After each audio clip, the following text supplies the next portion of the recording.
নাটোর ২ আসন থেকে নির্বাচিত মাননীয় সদস্য জনাব এম রুহুল কুদ্দুস তালুকদার দুলু। জনাব এম রুহুল কুদ্দুস তালুকদার দুলু, নাটোর ২ আসন থেকে নির্বাচিত মাননীয় সদস্য।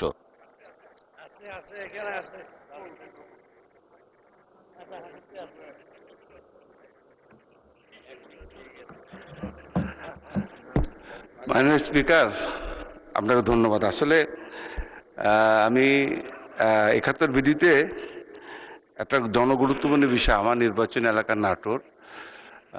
আপনি জানেন যে নাটোর একটা ঐতিহ্যবাহী জেলা শহর এবং রানী ভবানী, বনলতা সেন, কাঁচাগোল্লা নামে বিখ্যাত। একসময় রাজধানী ছিল নাটোর, কিন্তু দুঃখজনক হলো একটা বাইপাস নাই। আমি এই বিষয়ে অ্যাকচুয়ালি এটা একটা জনগুরুত্বপূর্ণ ৭১ ভিত্তিতে আপনাকে বেশি দৃষ্টি আকর্ষণ করেছিলাম এটার উপর আলোচনা করার জন্য। ২ মিনিট আলোচনা না করে আমাকে যদি একটা সুযোগ দেওয়া হতো মাননীয় স্পিকার, পরবর্তীতে যদি আপনি অ্যালাউ করেন আমি দরখাস্ত করব। আমি এই বিষয়ে একটা যোগাযোগ মন্ত্রীর দৃষ্টি আকর্ষণ করেছি, যেহেতু ওই ১৬টা জেলা আমার নাটোরের উপর দিয়ে রাজশাহী বিভাগের শহরে যায়।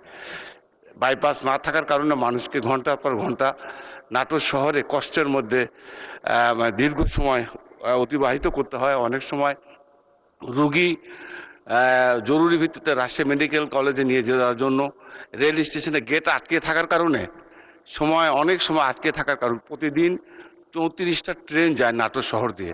এই ৩৪ বার রেল গেট আটকে থাকে। এই জন্য আমি মনে করেছি একটা বাইপাস হলে অন্ততপক্ষে ওই ১৬টা জেলার মানুষ, বিশেষ করে বগুড়া, দিনাজপুর, রংপুর, ওই অঞ্চলের সমস্ত জেলার মানুষ এই নাটোর দিয়ে রাজশাহীতে যায়। এই জন্য আমি এটাকে জনগুরুত্বপূর্ণ মনে করেছিলাম।